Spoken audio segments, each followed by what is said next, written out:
Video എൻ്റെ ജാനുവരിയിൽ നടന്ന 2025 ജാനുവരിയിൽ നടന്നിട്ടുള്ള സ്റ്റേറ്റ് കലോത്സവത്തെ പറ്റിയിട്ടുള്ളതാണ്. എൻ്റെ കോമ്പറ്റീഷൻ എങ്ങനെ ഉണ്ടായിരുന്നു അതിനെപ്പറ്റി. അപ്പോൾ കോമ്പറ്റീഷൻ കഴിഞ്ഞിട്ട് കുറേ നാൾ കഴിഞ്ഞു. എനിക്ക് ജാനുവരിയിലായിരുന്നു, ഇപ്പം ജൂൺ പകുതിയായി. അപ്പം കുറേ നാൾ കഴിഞ്ഞു. പക്ഷേ എനിക്ക് അങ്ങനെ വീഡിയോ ഇടണമെന്നൊന്നും തോന്നിയിട്ടില്ലായിരുന്നു. ഇപ്പോഴാണ് അന്ന് ഇട്ടേക്കാമെന്ന് തോന്നിയത്. അപ്പോൾ ഉറപ്പായിട്ടും എനിക്ക് വീഡിയോ ഇഷ്ടമാണെന്ന് വിചാരിക്കുന്നു. ഇതിനകത്ത് കുറേ വീഡിയോസൊന്നും എനിക്ക് എടുക്കാൻ പറ്റിയിട്ടില്ല, നല്ല തിരക്ക് ആയിരുന്നല്ലോ അതുകൊണ്ട്. പക്ഷെ കുറേയൊക്കെ ഇൻക്ലൂഡ് ചെയ്യാൻ നോക്കിയിട്ടുണ്ട്. അപ്പോൾ ഞങ്ങൾ വീട്ടിൽ നിന്ന് ആദ്യം പോയത് ചേച്ചീനെ വിളിക്കാൻ വേണ്ടി ചേച്ചിയുടെ കോളേജിലായിരുന്നു. ഇതാണ് ചേച്ചിയുടെ കോളേജ്, വിശ്വജ്യോതി വാഴക്കുളം.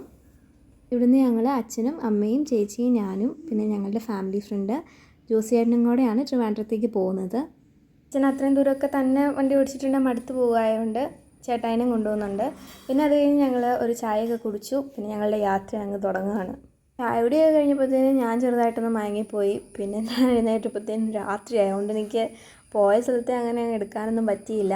ഞങ്ങൾ മാറി മാറി ഇരുന്ന് കേട്ടോ പോയത്. കുറച്ച് നേരം അച്ഛൻ ഫ്രണ്ടിലിരിക്കും, കുറച്ച് നേരം ഞങ്ങൾ അങ്ങനെ തിരിഞ്ഞും പറഞ്ഞൊക്കെ ഇരുന്നേ. പിന്നെ ഇടയ്ക്ക് ഭക്ഷണമൊക്കെ കഴിച്ചു. അങ്ങനെ ഞങ്ങളുടെ ലക്ഷ്യസ്ഥാനത്തേക്ക് പോയിക്കൊണ്ടിരിക്കുകയാണ്. ഞാൻ ഞങ്ങളുടെ റൂമിൽ ചെന്നപ്പോഴത്തേനും വെളുപ്പിന് 12 മണിയായിരുന്നു. പിന്നെ ഉറങ്ങാനുള്ള സമയം മാത്രമേ ഉള്ളൂ. അതുകൊണ്ട് അതൊന്നും എനിക്ക് വീഡിയോ എടുക്കാനേ പറ്റിയില്ല. ഇത്ര ലേറ്റായിട്ട് ചെന്നുകൊണ്ട് തന്നെ ഞാൻ ഏത് ക്ലസ്റ്ററിലാണെന്ന് നോക്കാൻ പോകാൻ സമയമില്ലായിരുന്നു. അങ്ങനെ നമ്മൾ ട്രിവാൻഡ്രം എത്തി. ട്രിവാൻഡ്രത്തിൻ്റെ മുഖമുദ്രയുടെ സെക്രട്ടറി. പിന്നെ രാവിലെ എഴുന്നേറ്റ് കുളിച്ചു. അടുത്തുള്ള ഒരു അമ്പലത്തിൽ പോയി. അവിടെ ഞങ്ങൾ നേരെ പോയത് ഈ ക്ലസ്റ്റർ ഡീറ്റെയിൽസെല്ലാം കിട്ടാൻ വേണ്ടിയിട്ട് അവിടെയുള്ളൊരു സ്കൂളിലായിരുന്നു. പിന്നെ അപ്പം ഞാൻ ആദ്യത്തെ ക്ലസ്റ്ററിലായിരുന്നു. അപ്പം അതിൻ്റെ ഒരു ചെറിയ ടെൻഷൻ ഉണ്ടായിരുന്നു. എന്നെ ഇന്ന് ഒരുക്കുന്നത് ബിജുമാഷാണ് കേട്ടോ, പാലായിലുള്ള. എന്നെ 2-3 തവണ ചെയ്തിട്ടുണ്ട് മുന്നേ. മാഷ് നല്ല കംഫർട്ടബിളാണ്. ഓരോ സമയത്ത് നമുക്ക് ഹെയർ ചെയ്യുമ്പോഴാണേലും മുറുകിയോ നമുക്ക് വേദനയുണ്ടോ അതൊക്കെ ചോദിച്ച് ഏറ്റവും നന്നായിട്ട് തന്നെയാണ് മാഷ് ചെയ്തു തരാറ്. ഇന്നലെ അത്രയും ലേറ്റ് ആയിട്ട് വന്നതുകൊണ്ട് എനിക്ക് സ്റ്റേജൊന്നും കാണാൻ പറ്റിയില്ല. അപ്പോൾ എനിക്ക് അച്ഛൻ രാവിലെ സ്റ്റേജിൻ്റെ ഒരു ഫോട്ടോ എടുത്തിട്ട് കാണിച്ചു തന്നു. ഇല്ലെങ്കിൽ നേരത്തെ വന്നായിരുന്നെങ്കിൽ ഇവിടെ സ്കൂളിൽ വന്നിട്ട് സ്റ്റേജൊക്കെ ഒന്ന് കാണാമായിരുന്നു എന്ന് ഓർത്തെ. ഈ കലോത്സവങ്ങൾ ഓരോന്നും വരുമ്പോൾ എൻ്റെ കൂടെ ഏറ്റവും സപ്പോർട്ടായിട്ട് നിൽക്കുന്നത് എൻ്റെ ഫാമിലിയാണ്. അച്ഛനാണെങ്കിൽ 2-3 ദിവസത്തെ പണിയെല്ലാം കളഞ്ഞ്, അമ്മയാണെങ്കിൽ കലോത്സവം സബ് ജില്ല തുടങ്ങുമ്പോൾ തൊട്ട് എൻ്റെ കൂടെ ഫുൾ സപ്പോർട്ടാണ്. ചേച്ചിയാണ് ചേച്ചിയുടെ ക്ലാസ്സും കഴിഞ്ഞിട്ട്. ഇപ്പം നമുക്കൊരു ചേച്ചിയോ അനിയനോ അനിയത്തിയൊക്കെ ഉണ്ടെങ്കിൽ നമ്മളാണ് പാർട്ടിസിപ്പേറ്റ് ചെയ്യുന്ന ആണെങ്കിൽ ഓടി നടക്കുന്നത് മൊത്തം അവരായിരിക്കും. പിന്നെ അങ്ങോട്ട് കുറച്ച് തിരക്കൊക്കെ ആയി. ഞാൻ ഫേസ് ചെയ്തു, ഹെയർ ചെയ്തു, അത് കഴിഞ്ഞിട്ട് ഡ്രസ്സ് ചെയ്യുന്ന തൊട്ട് എനിക്ക് ഭയങ്കര തിരക്കായിരുന്നുകൊണ്ട് എനിക്ക് അന്നേരത്തെ വീഡിയോ ഒന്നും എടുക്കാൻ പറ്റിയിട്ടില്ല. ഇത്തവണ ഞാൻ കുറച്ച് തിരക്കിലാണ് സ്റ്റേജിൽ കയറിയത്. അതിൻ്റെ ഒരു ചെറിയ ടെൻഷൻ ഉണ്ടായിരുന്നു. പക്ഷെ മേക്കപ്പൊക്കെ നല്ല അടിപൊളിയായിരുന്നു. അങ്ങനെ ഞാൻ സ്റ്റേജിൽ കയറി.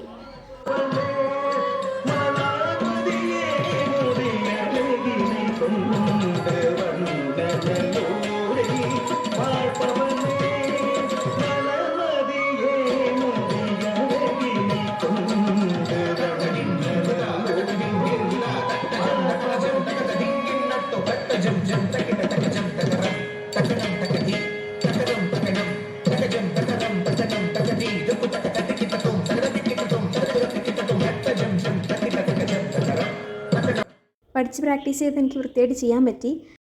കളിച്ചിറങ്ങി കഴിഞ്ഞ് ഞാൻ ടീച്ചറിനെ വിളിച്ചു. ടീച്ചർ ലൈവ് കാണുന്നുണ്ടായിരുന്നു. പിന്നെ അവിടെ നിന്ന് കുറേ ഫോട്ടോസും വീഡിയോസും ഒക്കെ എടുത്തു. അങ്ങനെ ഫോട്ടോസ് എടുത്തുകൊണ്ട് നിന്നപ്പം ഒരു ബുള്ളറ്റ്. പിന്നെ ആ ബുള്ളറ്റിൻ്റെ അടുത്ത് നിന്നും കുറച്ച് ഫോട്ടോസൊക്കെ ഞാൻ എടുത്തു. ഓരോ കലോത്സവവും ഫസ്റ്റും സെക്കൻഡും എന്നതിലുപരി ഓരോ എക്സ്പീരിയൻസ് ആണ് എനിക്ക് തരുന്നത്. എൻ്റെ ഫാമിലിയോടൊപ്പം നല്ലവണ്ണം ചിലവഴിക്കാനുള്ള കുറേ സമയമാണ് തരുന്നത്. ഓരോ പ്രാവശ്യവും എൻ്റെ ഓരോ തെറ്റുകൾ തിരുത്തി എന്നെ ഈ കലോത്സവത്തിലേക്ക് ഏറ്റവും ഭംഗിയായി നയിച്ച എൻ്റെ ഗുരുവിന് ഒരുപാട് നന്ദി. തളർന്നു പോയി എന്ന് തോന്നുന്ന സമയത്തെല്ലാം എനിക്ക് ഒരുപാട് സപ്പോർട്ടായിട്ട് നിന്ന ആളുകളാണ് എൻ്റെ അമ്മയും അച്ഛനും ഗുരുവും ചേച്ചിയും എല്ലാം. ഓരോ കലോത്സവത്തിനും സബ് ജില്ലയോടുള്ള ഓരോ കലോത്സവത്തിനും തയ്യാറെടുക്കുമ്പോൾ ഞാൻ മാത്രമല്ല അതിന് തയ്യാറെടുക്കുന്നത്, മറിച്ച് എൻ്റെ കുടുംബത്തിലുള്ള എല്ലാവരും അതിൻ്റെ ഒപ്പം നിൽക്കുകയാണ്. ഓരോ നിമിഷവും വീണു പോകാതെ എൻ്റെ കൂടെ നിൽക്കുന്ന ആ ശക്തി എൻ്റെ ഈശ്വരനോടും ഒരുപാട് നന്ദി. കുറേ കഴിഞ്ഞ് റിസൾട്ട് വന്നു. റിസൾട്ട് കണ്ടപ്പോൾ എനിക്ക് ഒരുപാട് സന്തോഷമായി. അപ്പോൾ തന്നെ ഞാൻ ടീച്ചറിനെ വിളിച്ച് പറഞ്ഞു.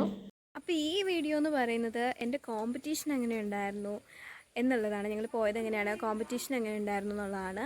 പക്ഷേ ഞങ്ങൾ കോമ്പറ്റീഷൻ കഴിഞ്ഞിട്ട് അവിടെ എങ്ങനെ സെലിബ്രേറ്റ് ചെയ്തതെന്ന് അറിയാൻ വേണ്ടിയിട്ട് നിങ്ങൾ സെക്കൻഡ് പാർട്ട് തീർച്ചയായിട്ടും കാണണം. ഞങ്ങൾ ട്രിവാൻഡ്രത്ത് കുറച്ച് സ്ഥലങ്ങളിലൊക്കെ പോയി, കുറച്ച് ബീച്ചിലൊക്കെ പോയി. വളരെ ചെറിയ രീതിയിലായിരുന്നു, ബട്ട് സന്തോഷമുണ്ടായിരുന്നു, വളരെ ഹാപ്പി ആയിട്ടായിരുന്നു. അപ്പോൾ ആ ഹാപ്പിനെസ് നിങ്ങളോടും കൂടി ഷെയർ ചെയ്യണമെന്ന് തോന്നുന്നു. So hope you like this video and if you do please to subscribe, like and share. Next പാർട്ടിൽ കാണാതെ.